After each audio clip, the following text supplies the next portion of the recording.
Otomatis ya. Otomatis. Otomatis.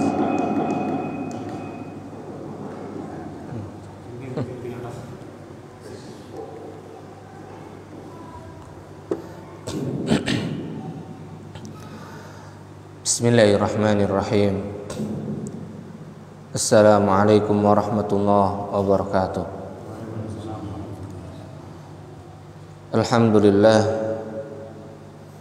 Alhamdulillahi rabbil alamin. Wassalatu wassalamu ala rasulillah wa ala alihi wa sahbihi ajma'in. Qala Allah ta'ala fi kitabihil karim, ya ayyuhalladzina amanu taqullaha haqqa tuqatih wa la tamutunna illa wa antum muslimun. Wa qala ta'ala, ya ayyuhan nasu taqu rabbakumul ladzi khalaqakum min nafsin wahidah wa khalaqa minha zawjaha wa batha minhuma rijalan katsiran wa nisaa'a wattaqullaha alladzi tasaaluna bihi wal arham innallaha kana 'alaikum raqiba. Ya ayyuhalladzina amanu taqullaha wa qulu qawlan sadida yuslih lakum a'malakum wa yaghfir lakum dhunubakum wa may yuti'illaha wa rasulahu faqad faza fawzan 'azima. Amma ba'd, fa inna asdaqal hadithi kitabullah wa khairal hadi hadi Muhammadin sallallahu alaihi wasallam wa syarrul umuri muhdatsatuha wa kullu muhdatsatin bid'ah wa kullu bid'atin dhalalah wa kullu dhalalatin finnar. Kaum muslimin, azani Allah wa iyyakum. Alhamdulillah, pada kesempatan pagi tanggal 28 Ramadan kali ini kita bisa melanjutkan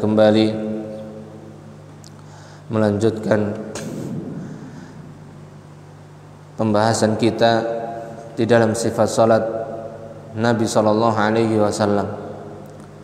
Kemudian sebelum kita melanjutkan kembali untuk menegaskan kembali dan sebagai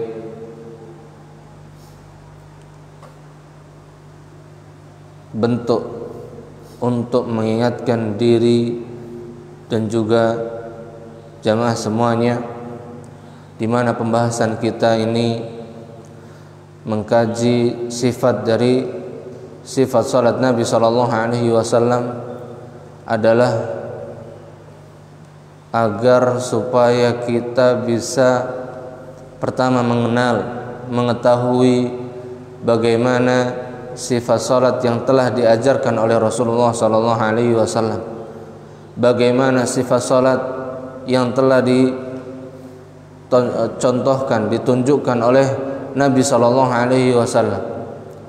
Kemudian yang kedua, sesudah kita mengetahuinya, maka tujuan dari kita mempelajarinya agar supaya kita bisa mengamalkan untuk diri kita pribadi, untuk diri kita masing-masing, dan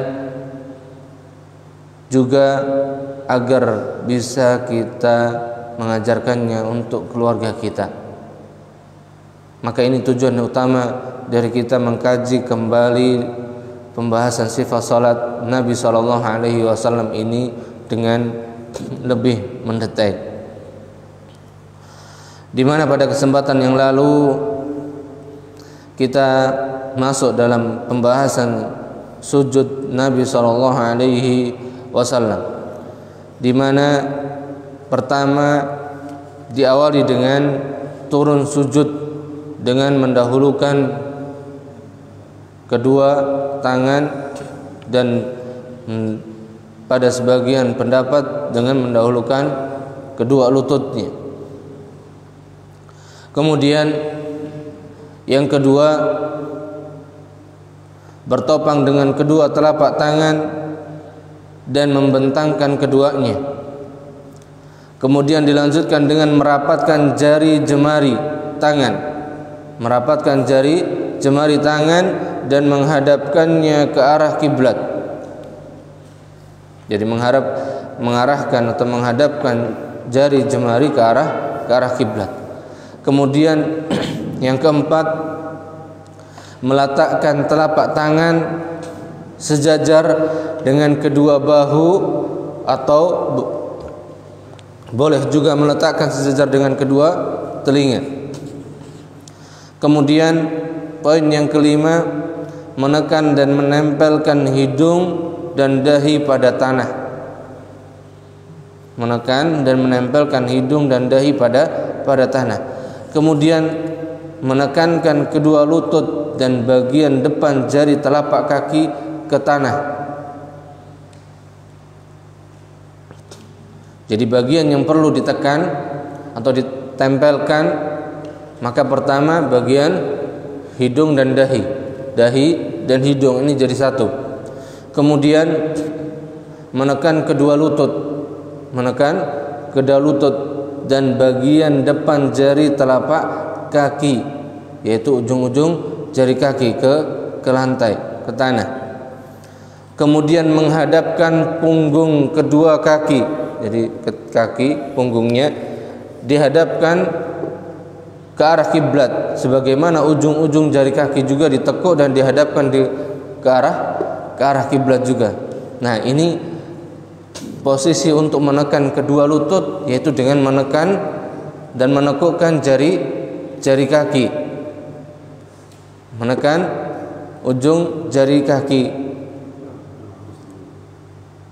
Kemudian yang kedelapan,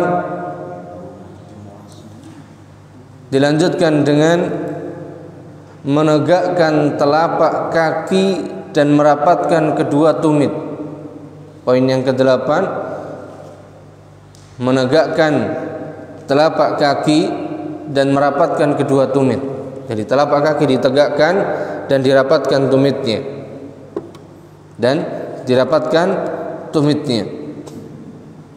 Ini sebagaimana riwayat dari Ummul Mukminin Aisyah radhiyallahu anha qalat, faqadtu Rasulullah sallallahu alaihi wasallam lailatan min al-firash faltamastuhu fawaqa'at yadi ala batni qadamayhi wa huwa fil masjid wa huma mansubatan. Dari Ummul Mukminin Aisyah radhiyallahu anha, pada suatu malam aku pernah kehilangan Rasulullah sallallahu alaihi wasallam di tempat tidurnya. Kemudian aku mencari beliau dengan meraba-raba, lalu tanganku mengenai perut kedua telapak kaki beliau, mengenai perut kedua telapak yang bagian belakang ini. Beliau berada di tempat salatnya, keduanya sedang ditegakkan. Jadi posisi telapak kaki yang belakang ini tegak lurus. Kemudian di riwayat yang selanjutnya dipertegas kembali, fawajadtuhu sajidan, aku mendapati Rasulullah sallallahu alaihi wasallam sedang dalam kondisi sujud, rasan akibaihi,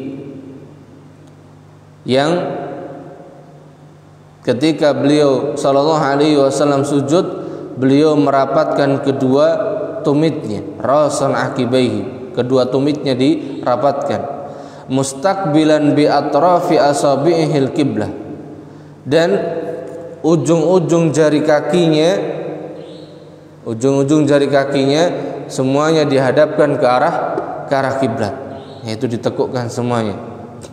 Karena di sini disebutkan bi atrafi asabi'ihi, yaitu seluruh ujung-ujung jari kaki Nabi sallallahu alaihi wasallam mustaqbilan al-qiblah, dihadapkan ke arah kiblat.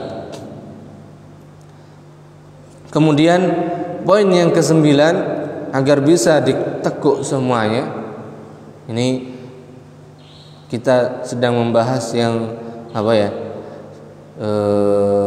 salat yang sempurna, gitu. Maksudnya ini yang dikabarkan oleh Ummul Mukminin Aisyah radhiyallahu anha dan juga para sahabat yang lainnya tentang sifat salatnya Nabi sallallahu alaihi wasallam.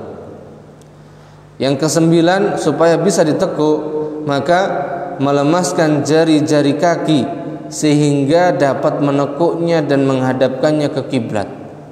Karena kalau masih kaku itu susah sekali untuk menekukkan, jadi harus dilemaskan.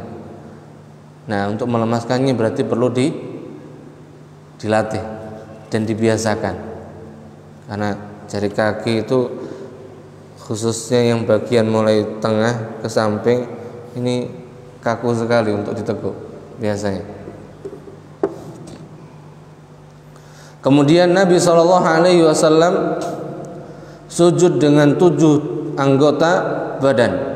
Nabi sujud dengan 7 anggota badan. Tadi yang pertama dahi dan masuk padanya apa? Hidung. Ini jadi setunggal atau jadi satu. Dan ditempelkan semuanya. Kemudian yang kedua dan ketiga yaitu kedua telapak tangan, kedua telapak tangan, telapak tangan kanan dan telapak tangan kiri. Kemudian yang keempat dan kelima yaitu kedua lutut. Dan kedua lutut tadi dengan ditekan. Yaitu warukbatain. Kemudian yang ke-6 dan ke-7 wa atrafil qadamain, kedua ujung-ujung jari kaki, wala nakfitas thiyaba wasya'ra, dan kami tidak boleh menggulung baju dan rambut. Digulung bajunya dan rambut ditahan ketika sujud. Maka ini dalam riwayat ini diriwayatkan oleh Imam Al-Bukhari di dalam kitab sahihnya. Berarti gini ya, ini apa nih? Rambut gini kan Ditahan, maka ini tidak boleh. Pakai tangan ini. Okay. Itu yang tidak boleh. Biarin aja. Dibiarin aja. Kalau misalkan rambutnya itu menjulur, maka biarin aja. Nih. Okay. Bahkan mungkin dulu kita diajarin ditahan. Dulu kita waktu kecil karena tidak salah saya disuruh nahan. Ditahan baru sujud. Maka ini yang diriwayatkan oleh Al-Imam Al-Bukhari dan Muslim. Ini riwayat diriwayatkan oleh Al-Imam Al-Bukhari dan Muslim dan yang lainnya.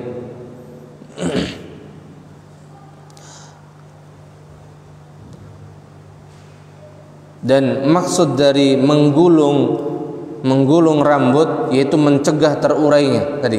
Mencegah terurai berarti supaya tidak menutupi dahi. Nah, ditahan. Maka ditahan ini tidak boleh. Kemudian yang dimaksud dengan menggulung pakaian dan rambut dengan kedua tangan ketika rukuk dan sujud. Nah, menggulung pakaian dan rambut dengan kedua tangan ketika rukuk dan sujud. Ini. Maka ini 7 anggota badan yang digunakan oleh Nabi SAW untuk sujud.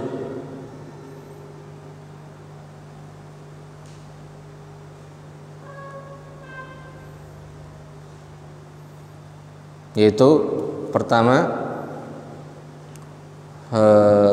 kening dan hidung, kemudian yang kedua telapak tangan 2 dan 3, kemudian keempat dan 5 kedua lutut, kemudian yang terakhir atau ke-6 dan ke-7 ujung-ujung jari kaki, atrafil qadamain. Karena kalau di sini dikatakan 2 telapak kaki, maka kalau telapak kakinya nggak mungkin nempel lantai. Tapi yang dimaksud adalah apa? Ujung jari kakinya. Ini.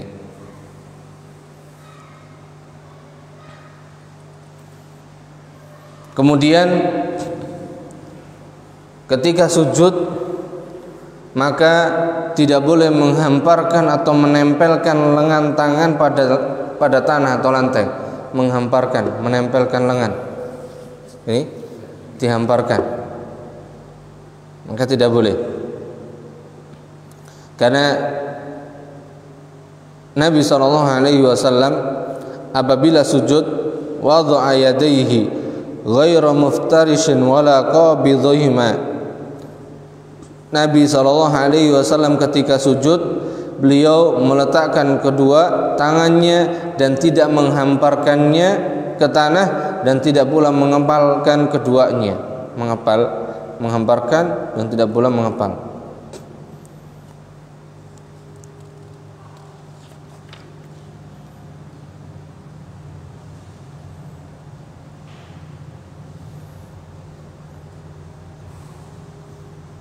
Seperti di gambar itu juga ada contoh yang dilarang, yaitu tidak boleh seseorang sujud dengan menghamparkan kedua tangan dan sikunya ke tanah seperti anjing, seperti anjing menghamparkan kedua lengannya. Dari Nabi SAW, dari sahabat Anas bin Malik, beliau SAW bersabda, "I'tadilu fis sujudi." Bersikaplah kalian dengan pertengahan ketika sujud. Wala yanbasitu ahadukum dhira'aihi imbisatul kalbi. Dan janganlah salah seorang di antara kalian menghamparkan kedua lengan tangannya seperti anjing.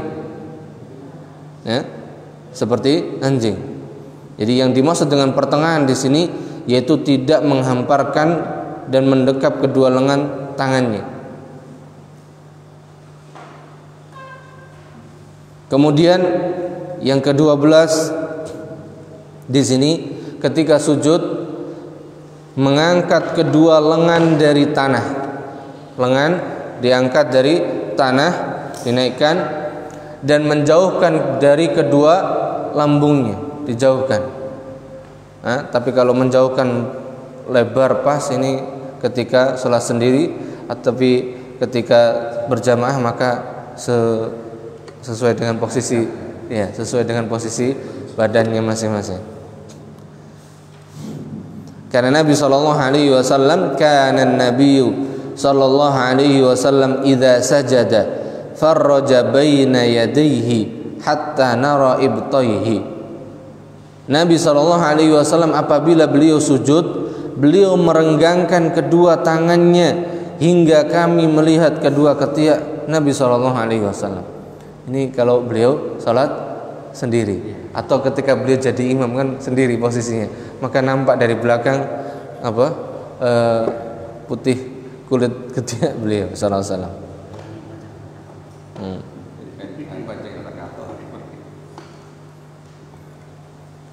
Bahkan disebutkan dalam riwayat Maimunah, dari Maimunah radhiyallahu anha, anna Nabiy sallallahu alaihi wasallam kana idza sajada, Nabi sallallahu alaihi wasallam apabila sujud, jafa yadayhi, beliau merenggangkan kedua tangannya dari lambungnya. Beliau merenggangkan kedua tangannya dari lambungnya. Hatta law anna bahmatan aradat an tamurra tahta yadayhi marrat, hingga seandainya seekor anak kambing hendak lewat di bawah kedua tangannya, bahmatan niku napa? Seekor anak kambing hendak lewat di antara lengan Nabi SAW, di bawah kedua lengannya, niscaya anak kambing itu akan bisa melewatinya. Niscaya akan bisa melewatinya.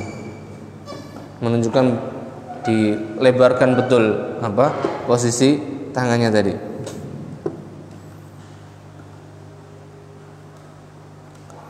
Dan dalam riwayat yang lain dari Ahmad bin Jaz radhiyallahu anhu, seorang sahabat Rasulullah sallallahu alaihi wasallam berkata, "In kunna la na'wi ila Rasulillah sallallahu alaihi wasallam." Sungguh kami sangat kasihan kepada Rasulullah sallallahu alaihi wasallam. mimma yujafi mirfaqaihi an jambaihi idza sajada, karena beliau terlihat kepayahan ketika melebarkan kedua lengannya dari kedua lambungnya ketika sujud. Sampai para sahabat merasa kok kasihan gitu. Saya merasa kasihan. Bahkan beliau juga memerintahkan untuk melakukan hal tersebut, di mana beliau bersabda, "Idza sajadta fadha kaffaika warfa' mirfaqaika." Apabila engkau sujud, letakkan kedua telapak tanganmu dan angkatlah kedua sikukmu. Ini ketika sujud. Jadi ketika sujud ini dibentangkan. Kalau dibentangkan dengan lebar pas, tapi kalau kita ini, kalau anak kambing lewat betul, kayaknya kurang ya. Berarti beliau besar. Lebih besar dari kita badannya. Kemudian ketika tadi posisinya sudah turun, posisi kaki ini mulai kita persiapkan untuk untuk ditekuk. Bagian belakang ini mulai ditekuk dan dirapatkan. Kemudian baru atau pas ketika sujud tadi, kalau memang merasa belum sempurna nekuknya, bisa dirapikan kembali.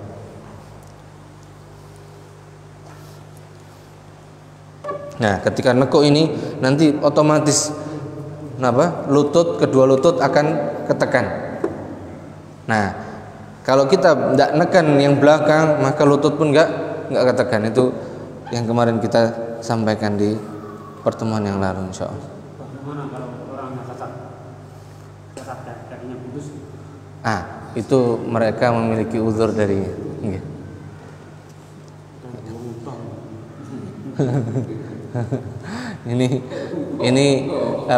bagi kita yang diberikan kesempurnaan oleh Allah Subhanahu wa taala, sebagaimana Rasulullah pun kakinya sempurna. Adapun yang mereka memiliki kekurangan atau ada cacat, maka Allah memberi uzur kepada hamba-hambanya yang seperti itu.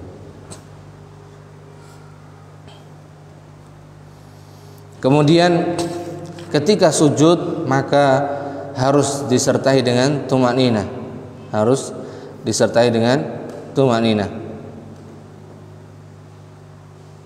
Bahkan Rasulullah sallallahu alaihi wasallam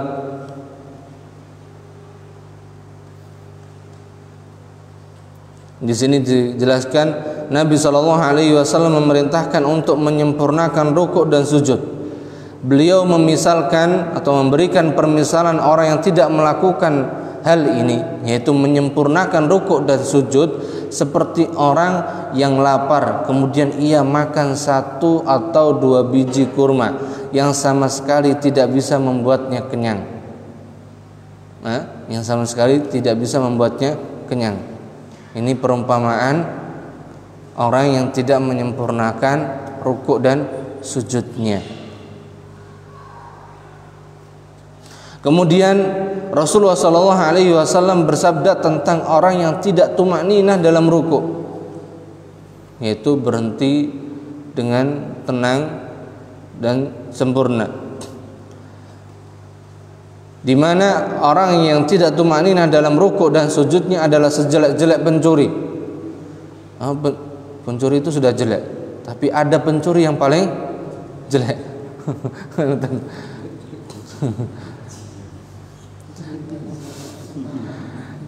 Sebagaimana hadis yang diriwayatkan oleh Imam Ahmad dan Ad-Darimi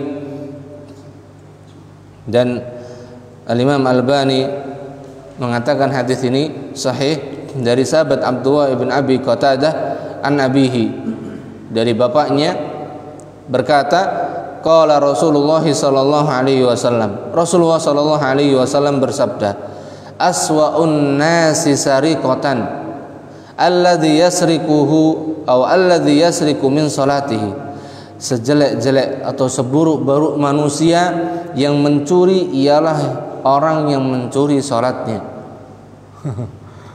Subhanallah. Ini perumpamaan untuk kita semuanya agar kita memberikan perhatian kepada sholat ini. Seburuk-buruk manusia yang mencuri adalah orang yang mencuri sholatnya. Qalu, maka para sahabat kaget, heran juga. Maksudnya bagaimana Rasulullah? Ya Rasulullah, wa kaifa yasriku min sholati? Wahai Rasulullah, apa yang maksudnya mencuri sholatnya ini? Gitu. Jangankan kita, para sahabat aja kaget, heran. Maksudnya mencuri sholat itu gimana? Gitu. Qala, maka Nabi SAW menjawab. Beliau menjawab, yaitu la yutimmu ruku'aha wa la sujudaha. Seseorang yang tidak menyempurnakan rukuknya dan sujudnya. Jadi orang tersebut, itu manusia yang paling buruk, itu seburuk-buruk pencuri dari manusia tadi, adalah orang yang tidak menyempurnakan rukuk dan sujudnya. Au qala, atau beliau bersabda, la yuqimu sulbahu fir ruku'i was sujud. Atau Nabi SAW bersabda, orang tersebut tidak meluruskan punggungnya ketika rukuk dan sujud. Ketika rukuk dan sujud. Ini seburuk-buruk manusia yang mencuri. Itu pencuri sudah buruk, tapi ada yang lebih buruk dari pencuri, yaitu yang mencuri sholat. Kalau mencuri harta, ya buruk memang, tapi ada yang lebih buruk, yaitu pencuri salat, mencuri salat, insyaallah. Bahkan Rasulullah SAW juga menghukumi batalnya salat seseorang yang tidak tumakninah dalam rukuk dan sujudnya. Rasulullah menghukumi batalnya salat seseorang yang tidak tumakninah dan dalam rukuk dan sujudnya. Iya. Berarti kalau batal berarti tidak sah. Nah, kalau orang-orang yang sekarang maka ya sudah. Ini makanya itu kita sendiri kalau kita melihat dan kita memperhatikan, kita kasihan. Ya pertama ini buat ibrah untuk diri kita, buat pelajaran untuk kita sendiri. Kok segitunya? Karena apa? Salat ini kita sedang menghadap sinten? Menghadap Allah. Kita ngadep presiden aja pertama pakaiannya sudah pasti. Kemudian pasti ada toto kromo, adabnya atau unggah-ungguhnya pasti ada. Gak mungkin dia datang seenaknya sendiri. Kemudian datang nyambutnya pun dengan senyuman dan ini. Nah ini sholatnya dia ngadep sama Allah, penjerit gitu. Kira-kira kalau kita melihat orang yang seperti ini, apa sopan apa mboten? Sopan enggak kira-kira? Orang masuk rumah orang aja langsung cerit masalah. Itu aja kita yang punya rumah kira-kira gimana?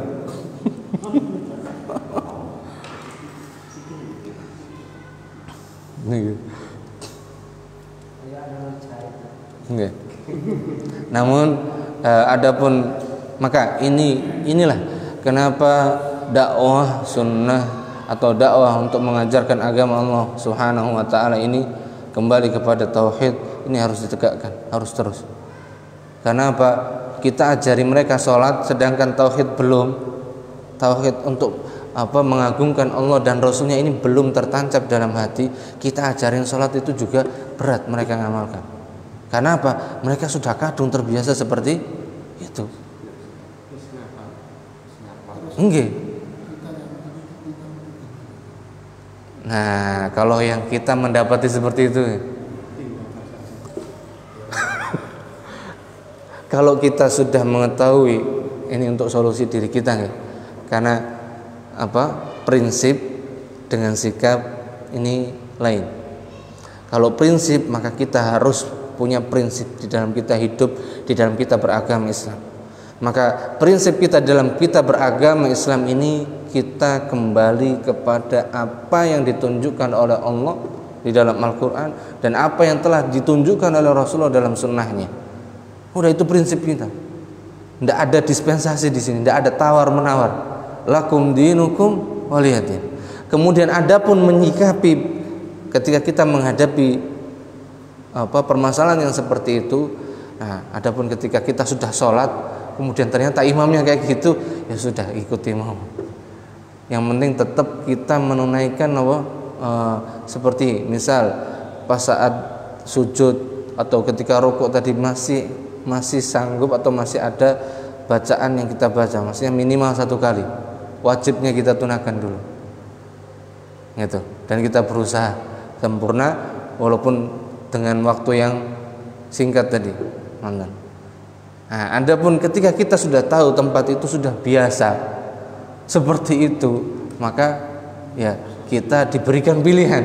Kita punya pilihan, cari tempat yang istilahnya kita bisa tenang ketika ibadah atau masih tetap di situ. Maka di sini kita punya pilihan untuk apa? Cari tempat yang nikmat untuk kita bisa beribadah. Itu sikap kita. Tapi kalau pas datang sudah sholat, kemudian ternyata imamnya seperti itu, ya sudah, lanjut, tidak usah kabur. Karena kalau kabur nanti akan menyebabkan fitnah. Menyarankan supaya ditinggalkan, masalahnya di alasan sholatmu itu tidak sah. Karena saya juga pernah mendapatnya. Nggak, kalau di sini buruknya tadi itu kita masih bisa menunaikan tadi. Kalau di tempat-tempat yang ada itu biasanya yang penting nggak sholat tarawih. Kalau sholat tarawih kan terlalu cepat sekali. Kalau masih sholat yang fardu nggak secepat itu masnya. Sholat tarawih aja itu yang ngeri sekali. Gitu. Iya, saya juga ngalamin. Jadi ketika sujud, kita belum sujud, dia sudah bangun. Nah, ya, kalau nanti itu tidak ada bedanya antara tarawih dan gimana? Itu nggak sampai lurus. Iya, belum. Sama ulama.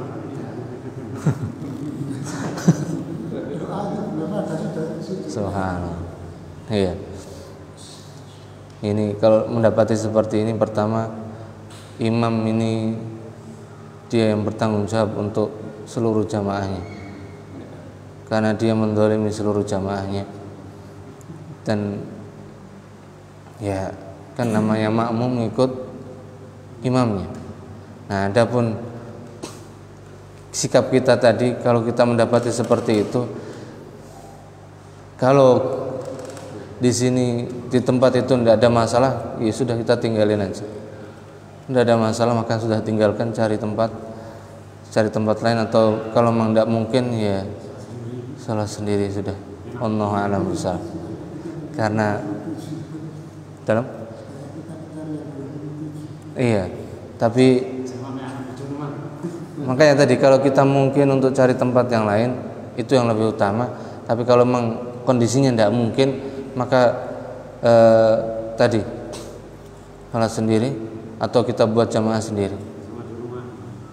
Enggak, misal kita bareng sama saudara atau sama anak, nah kita bisa di masjid tadi itu masih. Biasanya di masjid, khususnya di masjid Muhammadiyah itu juga seperti itu. Iya, masih normal, insya Allah, masih bisa. Sesuai. Enggak, ada cepat juga, tapi paling enggak masih bisa tadi makanya di Masjid Muhammadiyah sendiri kalau enggak sering-sering diingatkan seperti ini, paling enggak ya imam dan jamaah sendiri itu enggak ngerasa kalau sholat mereka selama ini ya seperti itu tadi. Iya. Ini ke kaki. Ini Masjid Muhammadiyah ada ini sholat yang Iya.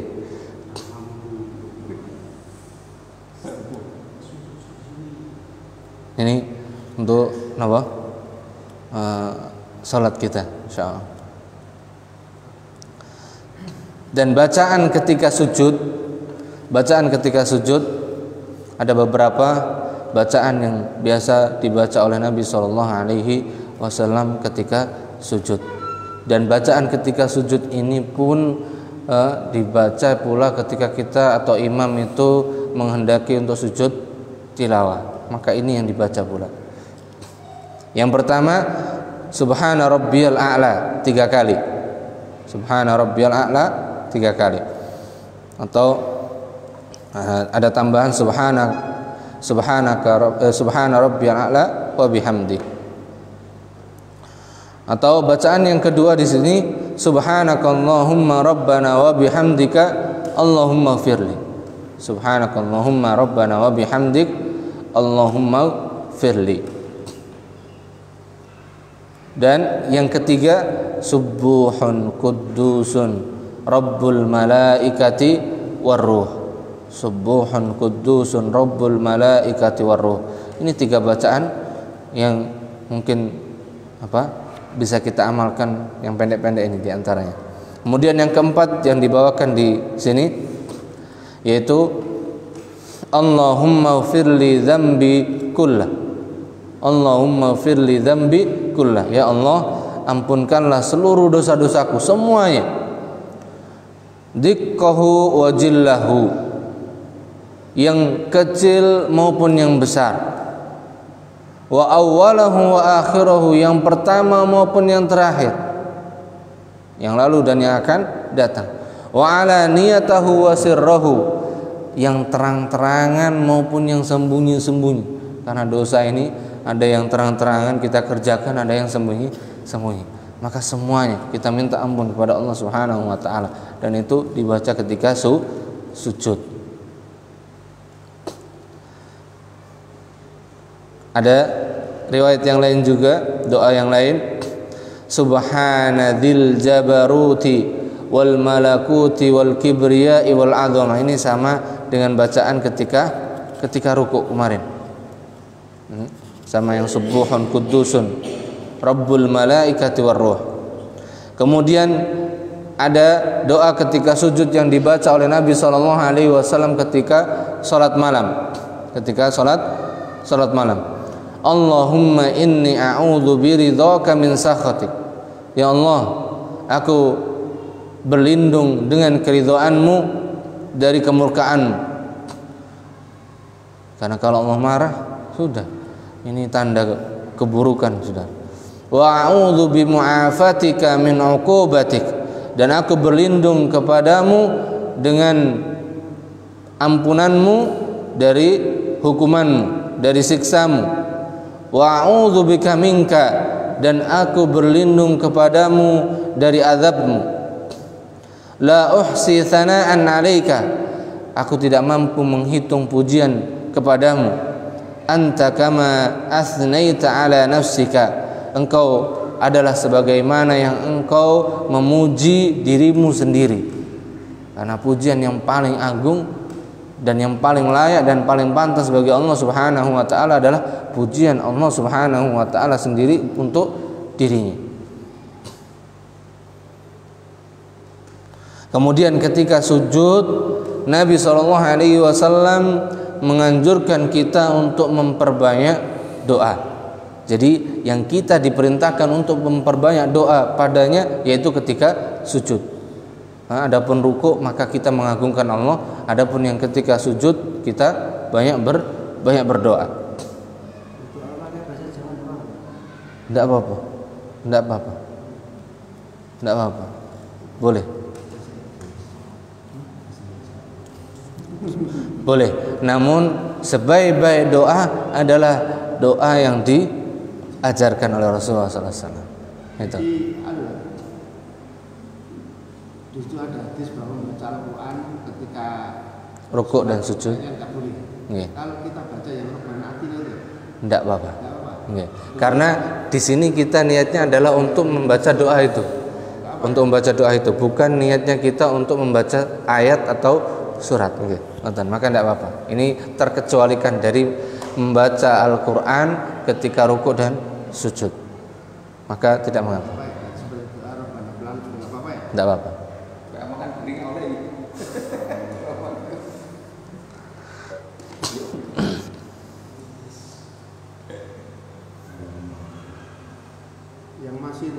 penjelasan yang masih Nggih. menjadi keraguan itu kan juga ada penyebutan ketika sholat tidak boleh ada ucapan manusia kan gitu. Terus kita itu kadang yang jadi ragu doa pakai bahasa kita gitu kan. Apakah ini benar atau tidak, itu yang menjadi ragu. Adapun doa ketika sujud tadi itu, maka di sini tidak mengapa kalau kita misal tidak hafal atau tidak tahu, atau hajat yang kita minta tadi kita tidak atau belum hafal doanya, maka kita sampaikan dengan bahasa kita, niki apa dibolehkan. Meskipun terus menerus saja, meskipun terus menerus. Tidak apa-apa kalau memang tidak hafal. Sesuai dengan hajatnya. Nggih.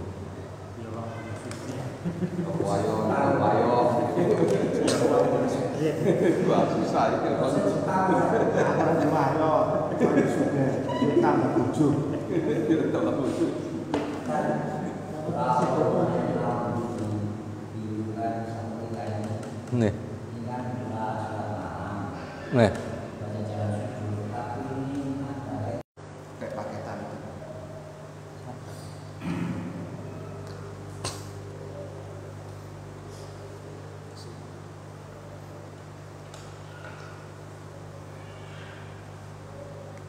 Karena sebagian doa atau beberapa doa itu Nabi SAW kadang baca di beberapa tempat dan kadang dibaca yang lain.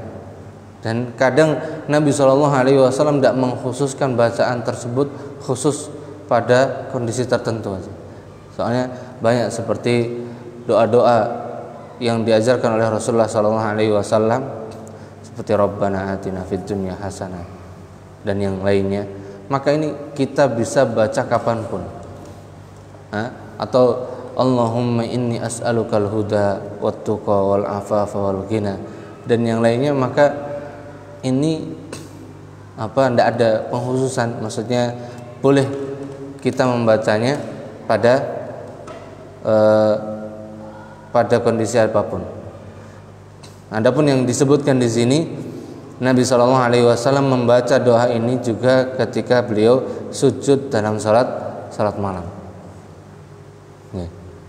Maka maksud dibawakan di sini dan dijelaskan doa ini beliau juga ucapkan, yang beliau ucapkan dalam salat malam, maksudnya bisa kita membacanya atau kita mengamalkannya ketika kita sujud. Gitu. Nggih.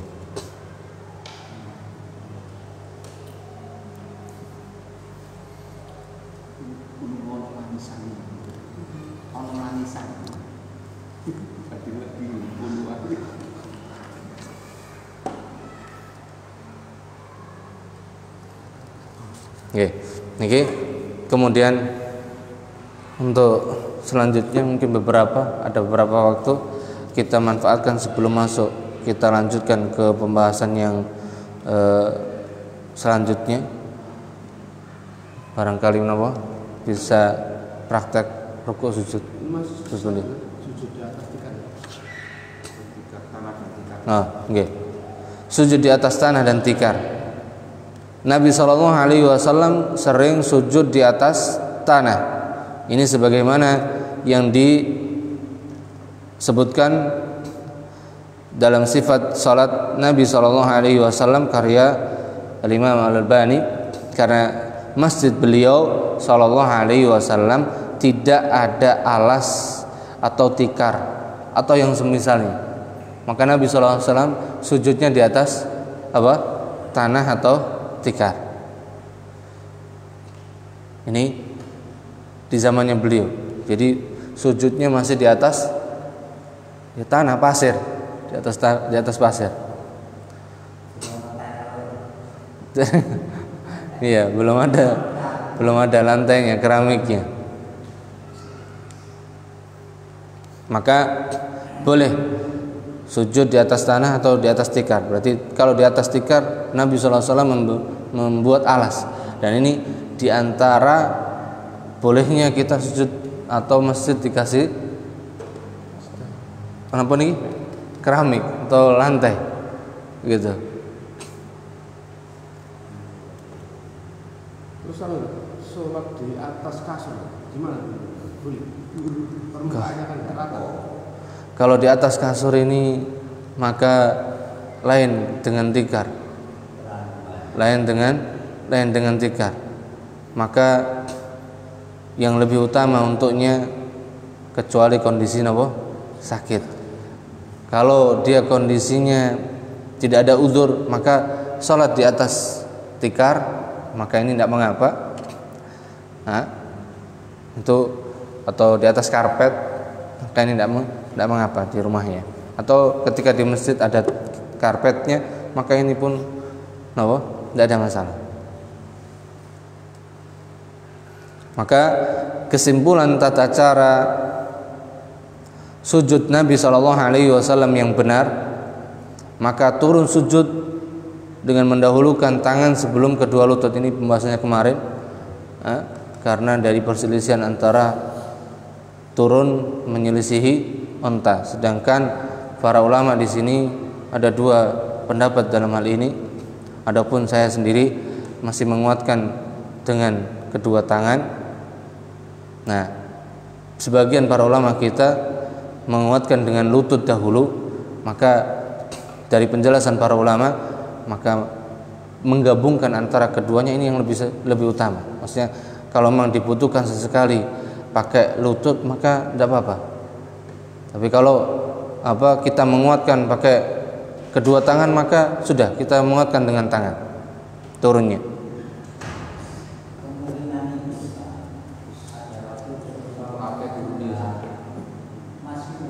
Yeah.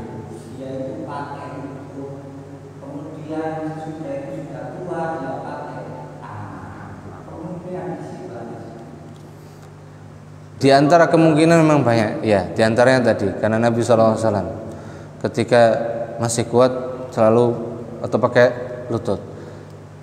Namun di sini untuk menggabungkan itu tadi, maka tadi kalau memang kita menghendaki atau menguatkan pakai tangan, maka ini yang menjadikan prinsip kita. Karena di antara kita beragama ini supaya tidak membuat kita bingung, kita harus punya prinsip mana yang lebih kita kuatkan dalam hal ini. Gitu. Kemudian yang kedua, bertopang dengan kedua telapak tangan dan membentangkan keduanya. Bertopang dengan kedua telapak tangan dan membentangkan keduanya. Kemudian yang ketiga, merapatkan jari jemari tangan dan menghadapkannya ke arah kiblat. Dirapatkan. Ini ketika sujud. Kemudian yang keempat, meletakkan telapak tangan sejajar dengan kedua bahu dan boleh meletakkannya sejajar dengan kedua telinga. Bahu dan telinga. Kemudian yang kelima, menekan dan menempelkan hidung dan dahi pada tanah atau lantai. Kemudian yang keenam, menekankan kedua lutut. Nah, ini jadi lutut ini ditekan, bukan nempel saja tapi ditekan. Dan bagian depan jari telapak kaki ke tanah. Kemudian menghadapkan punggung kedua kaki dan ujung-ujung jari kaki ke arah kiblat. Menghadapkan punggung kedua kaki dan ujung jari kaki ke arah kiblat. Kemudian menegakkan telapak kaki dan merapatkan kedua tumit. Kemudian melemaskan jari-jari kaki sehingga dapat menekuknya dan menghadapkannya ke kiblat. Kemudian yang ke-10, Nabi SAW sujud dengan 7 anggota badan yang tadi telah disebutkan.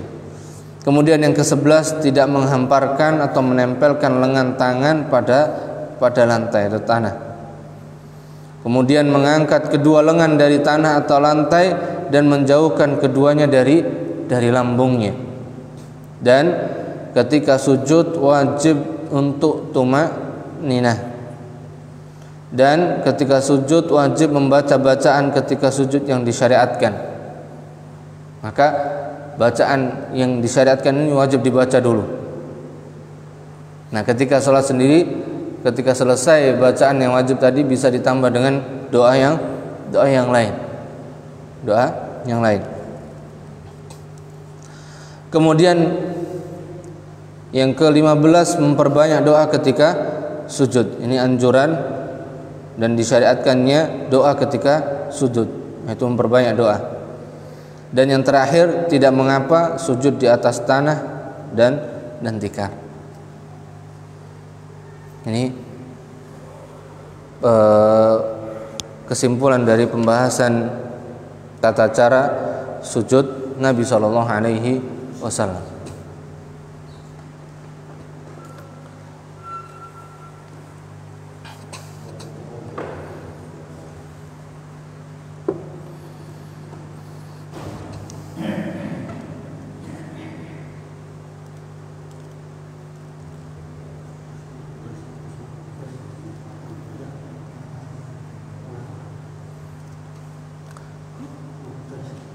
Atasnya apa? So pegang mulai gebres.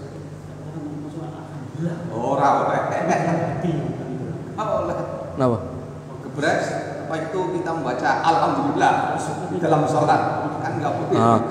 Ini ketika sholat mengucapkan alhamdulillah pada saat bersin maka boleh. Mengucapkan alhamdulillah.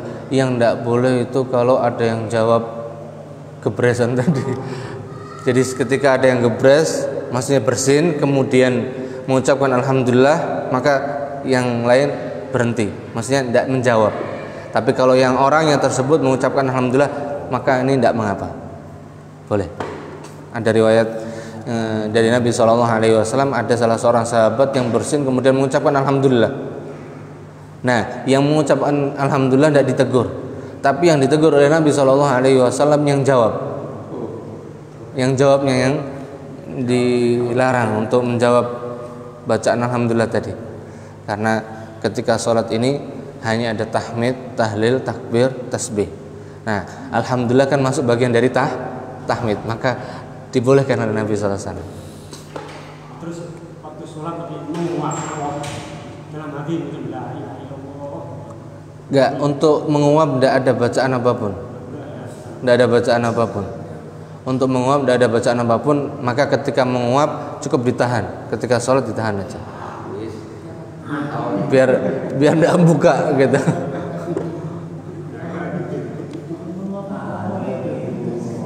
Kurang tidur aku. Ya. Berarti kalau sholat dulu, siapa ngedul sekolah dia?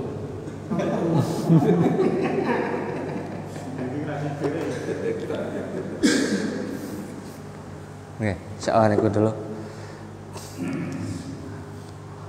Dan untuk pertemuan terakhir besok ya? Besok. Iya, besok tanggal 29. Ya, kita tanggal 29 mau biar tanggal 30-nya tanggal jenengan persiapan dan nopo barangkali atau buat apa menyelesaikan khataman. Barangkali masih punya tanggungan khataman belum selesai. Oke. Jadi terakhir untuk besok kita praktekkan dari mulai takbir sampai sujud rian. Adapun selanjutnya yang duduk di antara dua sujud dan yang lanjutnya kita lanjutkan insyaallah di setelah liburan ya. Jadi kajiannya no liburan. Orang dewe gawe jadwal meneh iki. Iya. Beda. Nggih. Jadwal aku. Keputusan dari komandan. Nggih. Ciao. Jadi besok bismillah, mudah-mudahan Allah memudahkan kita praktekkan yang sudah kita bahas kemarin. Dari mulai awal, mulai takbir. Ketika takbir aja ini takbir kadang masih ada yang merasa susah ketika angkat tangan ini.